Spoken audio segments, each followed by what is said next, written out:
कहानी की शुरुआत एक नई सुबह के साथ होती है, जिसमें वासुधा और देव दोनों अपने पुराने घर की खिड़कियों से बाहर झांकते हैं।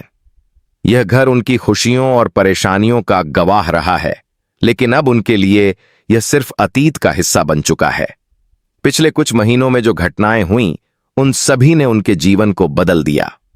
घर की दीवारों पर लगे चित्र, पुराने फर्नीचर और हर एक कोना उनके लिए अब सिर्फ यादों का संग्रह बन गया है। वासुधा और देव दोनों जानते हैं कि अब उनका जीवन नए रास्तों पर जाने वाला है और इसके लिए उन्हें अपने अतीत को पीछे छोड़ना होगा। वासुधा का मन भावनाओं से भरा है। एक तरफ वह अपने परिवार, पड़ोसियों और उन सभी यादों को छोड़ रही है जो उसने अपने पूरे जीवन में संजोई थीं। वहीं दूसरी तरफ उसके दिल में एक नई उम्मीद की किरण भी है। देव उसे सहारा देता है, उसकी आंखों में विश्वास और प्यार की झलक है। देव जानता है कि यह कदम उनके लिए चुनौतीपूर्ण है, लेकिन वह यह भी जानता है कि इस कदम के बिना वे दोनों अपना भविष्य नहीं बना सकते।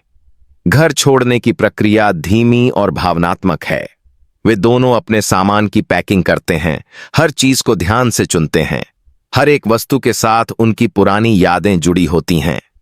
वासुधा को एक पुराने फोटो एल्बम में अपनी बचपन की तस्वीरें दिखाई देती हैं और उसके मन में हल्की सी उदासी उठती है। देव उसे मुस्कुराने की कोशिश करता है और कहता है, हम हमेशा इन यादों को अपने दिल में रखेंगे, लेकिन अब हमें आगे बढ़ना है।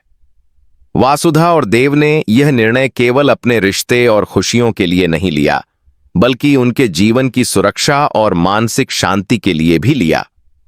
पिछले कुछ समय में घर में जो घटनाएं हुईं, वे उनके लिए एक तरह का बोझ बन चुकी थीं। पारिवारिक विवाद, सामाजिक दबाव और कुछ ऐसे लोग जो उनके खिलाफ षड्यंत्र रच रहे थे, ये सभी कारण थे कि उन्होंने यह निर्णायक कदम उठाया। जैसे ही वे दोनों घर की आखिरी झलक लेते हैं, वासुधा के मन में एक हल्की सी बेचैनी होती है। उसे पता है कि अब उसके लिए नया जीवन शुरू हो रहा है, लेकिन पुराने घर की दीवारों से बिछड़ना आसान नहीं है। देव उसे धीरे से पकड़ता है और कहता है, हम साथ हैं, यही सबसे बड़ी ताकत है। जहां हम जाएंगे वहां हमारा घर, हमारा प्यार होगा। वाहन में बैठते समय वासुधा और देव अपने पुराने पड़ोसियों और दोस्तों से विदाई लेते हैं। हर एक व्यक्ति उनके लिए आशीर्वाद देता है और उन्हें खुश रहने की कामना करता है। यह विदाई भावनाओं से भरी होती है, लेकिन उनके चेहरे पर नई जिंदगी की उम्मीद की चमक भी दिखाई देती है। नए शहर की ओर जाते समय दोनों खामोश हैं। रास्ते में जो बातें वे करते हैं, वे भविष्य के सपनों और नई शुरुआत के बारे में होती हैं।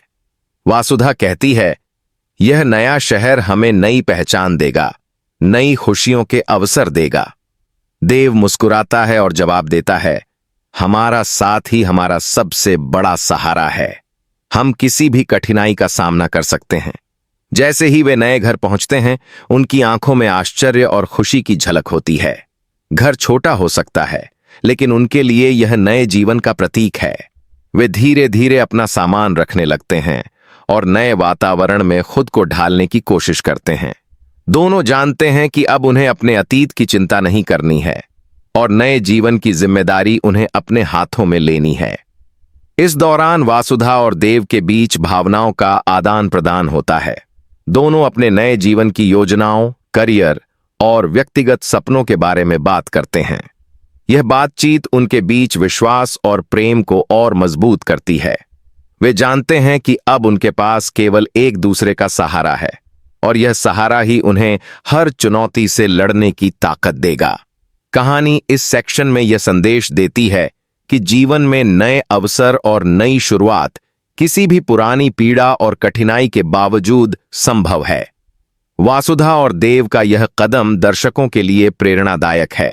यह दिखाता है कि सच्चा प्यार और विश्वास किसी भी परिस्थिति में व्यक्ति को मजबूत बना सकता है।